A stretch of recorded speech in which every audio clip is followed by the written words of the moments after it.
Welcome back ناظرین، ہم گفتگو کر رہے تھے پاکستان کی اہمیت کے حوالے سے، اور ہمارے ساتھ تشریف رکھتے ہیں امین ذکی صاحب اور فاروق بنگئی صاحب۔ جی امین ذکی صاحب، بلا شبہ پاکستان کی اہمیت دو چند ہوئی ہے، اور پاکستان کی عالمی سطح پر پاکستان کو پذیرائی بھی مل رہی ہے، لیکن پاکستان کو فنانشلی طور پر جو حاصل کرنا چاہیے تھا وہ تو پاکستان کے کوئی اس طرح کے اثرات مرتب نہیں ہوئے۔ عوامی سطح پر ابھی جو ہے وہ گراس روٹ لیول تک جو پاکستان کی اہمیت بڑھی ہے اس کے کوئی ثمرات جو ہے وہ نظر نہیں آ رہے۔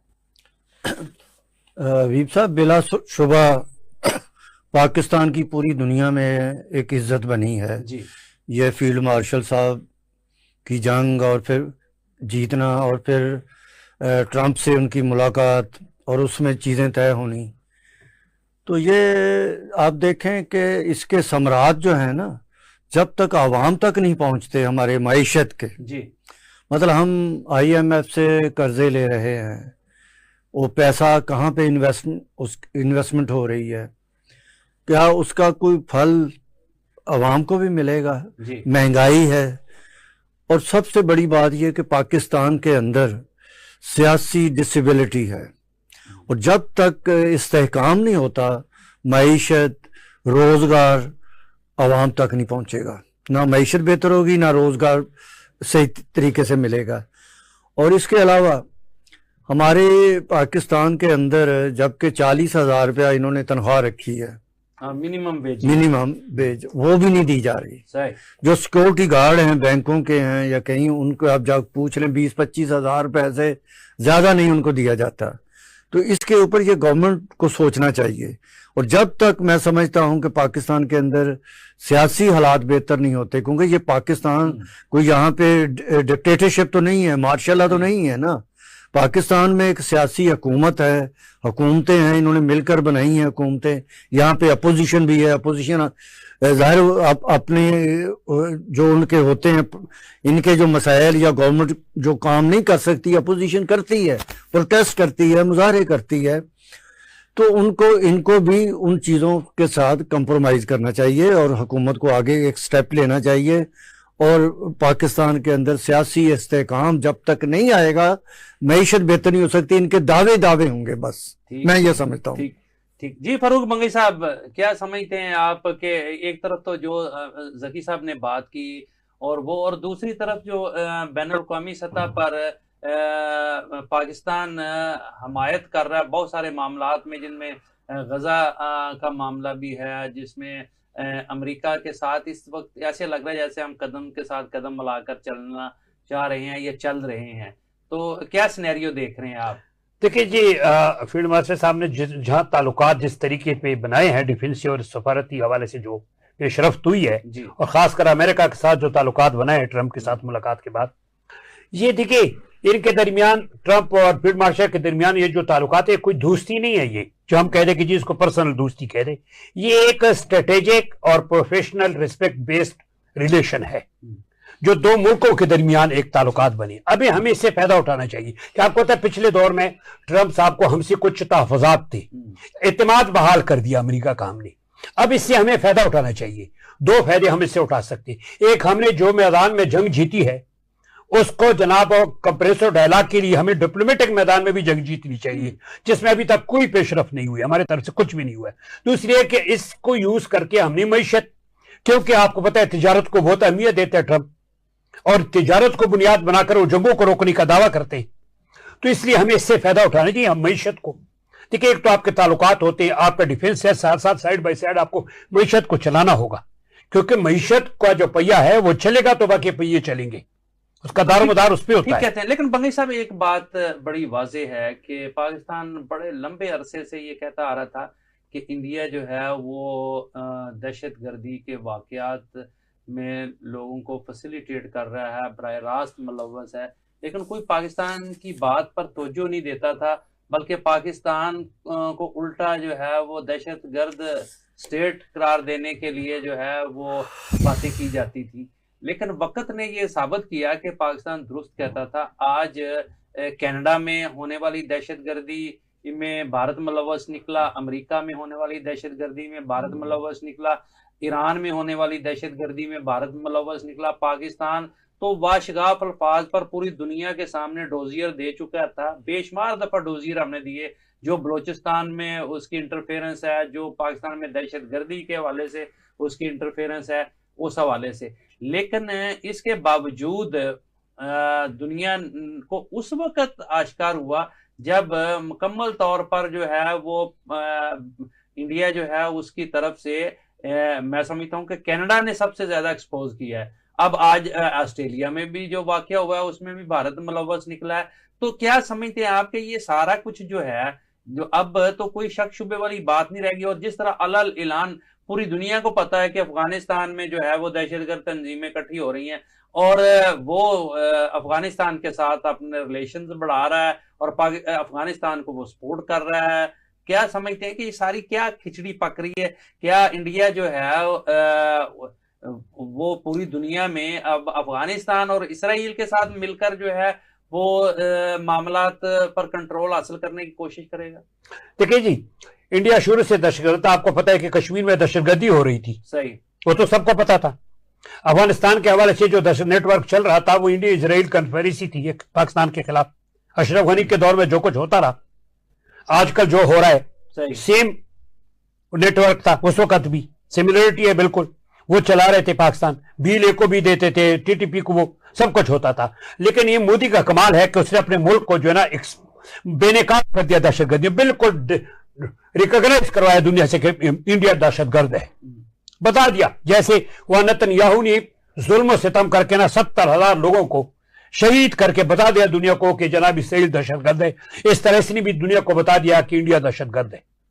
یہ ایک چیز ہے. دوسری چیز یہ ہے کہ اس وقت حالات ایسے ہیں کہ آپ کوئی چیز چھپی نہیں رہ سکتی. ٹیکنیکل دور ہے، ہر قسم کی چیز سامنے آ جاتی ہے. یہ نہیں ہے کہ آپ دہشت گردی کرتے تھے، پراکسی از ناٹ پراکسی، اب اوپن پراکسی ہے. آپ جو مرضی کرتے رہیں، دنیا کو بتاتے رہے امن چاہتے، کچھ نہیں ہے. دنیا کو پتہ ہے افغانستان اور انڈیا کے درمیان تعلقات کس بنیادوں پہ بحال ہوئے ہیں. اس وقت UN ماہرین کے مطابق 20 کے قریب جو ہے نا دہشت گرد تنظیمیں افغانستان میں آپریٹ کر رہی ہے. اور وہ تنظیمیں جو ایران کو، روس کو، کینیڈا کو، یورپ کو، امریکہ کو، خاص کر کے اس کے لیے روس کو، سنٹرل ایشیا اور چائنا کے لیے تھریٹ ہے تنظیمیں، وہ اس میں انڈیا کا ہاتھ ہے. انڈیا اس کو آرمز سپلائی کر رہا ہے، فنڈنگ کر رہا ہے، سب کچھ. تو انڈیا تو دہشت گرد ہے. لیکن ہم نے ثابت کر دیا کہ ہم نے اگر جنگ جیتی ہے تو ہم نے تمام اصولوں کو مد نظر رکھا ہے. شہری آبادی کو نشانہ ہم نے نہیں بنایا، انٹرنیشنل لا کو سامنے رکھا ہے، ہم نے ہیومینیٹیرین لا کو سامنے رکھا ہے، اور ساتھ ساتھ ہم نے یہ کیا ہے کہ ہم نے ان کی پوزیشنوں کو ہٹ کیا ہے، سویلین آبادی کو نہیں، جیسے اس نے ہٹ کر دیا تھا. اور ہماری ریڈینس جو ہے اس نے دکھا، پروفیشنل ریڈینس نے دکھا دیا، ایئر فورس نے سب کچھ کی ہماری صلاحیت ہے. دنیا کو ہم نے بتا دیا کہ ہمارے پاس صلاحیت ہے، اور محتاط اندازے میں ہم نے جواب دیا ہے، بہت محتاط. جیسے پچھلے دنوں کل پرسوں پریزیڈنٹ صاحب نے بھی بتایا ہے کہ ہم چاہتے تو ہم کئی جہاز گرا سکتے تھے، لیکن ہم نے نہیں گرائے اتنی. ہمارا ڈاکٹرائن جو ہے وہ یہ ہے ڈیفینسیو بس. اچھا بنگی صاحب، پاکستان کی ہمیشہ سے خارجہ پالیسی یہ رہی ہے کہ ہم ایک پرامن ملک ہیں اور ہم تمام تر تنازعات کا پرامن حل چاہتے ہیں، اور پوری دنیا میں ہم امن کے ساتھ کھڑے ہیں. اور اس کی واضح مثال یہ ہے کہ پاکستان کے سب سے زیادہ امن مشن جو ہیں وہ اس میں پاکستان کی فوج نے حصہ لیا ہے. تو ابھی جو اس وقت غزہ میں امن کی بات کی جا رہی ہے اور پاکستان کی اس میں شرکت جو ہے اس کی بھی باتیں سامنے آ رہی ہیں، کیا سمجھتے ہیں کہ اس سے پاکستان کے وقار میں اضافہ ہوگا اور پاکستان جو ہے وہ عالمی سطح پر کردار ادا کر سکے گا؟ دیکھیں جی، کردار جو ہم نے ادا کرنا وہ تو یہ تھا کہ ہمارے مسلمان ممالک کے ساتھ تعلقات پہ غزہ پہ جو کچھ بھی ہوتا رہا، امریکہ نے ہمیں ان بورڈ رکھا اس معاملے میں. لیکن یہ ہے، یہ فورسز جو جا رہی ہے، یہ جو آج کل آپ دیکھ رہے ڈس انفارمیشن ہے کہ جی یہ ہو جا رہا ہے، وہ ہو رہا ہے، فلانا، نہیں، ایسی کوئی بات نہیں. یہ دیکھیں ایک ریزولوشن آلریڈی پاس ہو چکی ہے UN میں، سیکورٹی کونسل میں، اور اس کے تحت فورسز جا رہی ہیں وہاں پہ، اور اس میں ہم بھی ہے. اور ہم نے دو چیزیں واضح کر دی ہے. ایک تو یہ ہے کہ ہم وہ ٹریننگ دیں گے ان کو، جو مختلف پروپیگنڈا کیا جا رہا ہے پاکستان کے بارے میں، نہیں، ہم ٹریننگ دیں گے. دوسرا یہ ہے کہ حماس کو ڈسام سے ہمارا کوئی تعلق نہیں ہوگا، ہم وہاں سیفٹی کے لیے جا رہے ہیں، فلسطینیوں کو بچانے کے لیے ہماری فورسز جائے گی وہاں پہ. ہماری پوزیشن، ہم اپنی فورسز کی پوزیشن بھی واضح کی ہے کہ بالکل پرامن. دوسری چیز یہ دیکھیں جی، پرامن چیز یہ ہوتی ہے کہ پرامن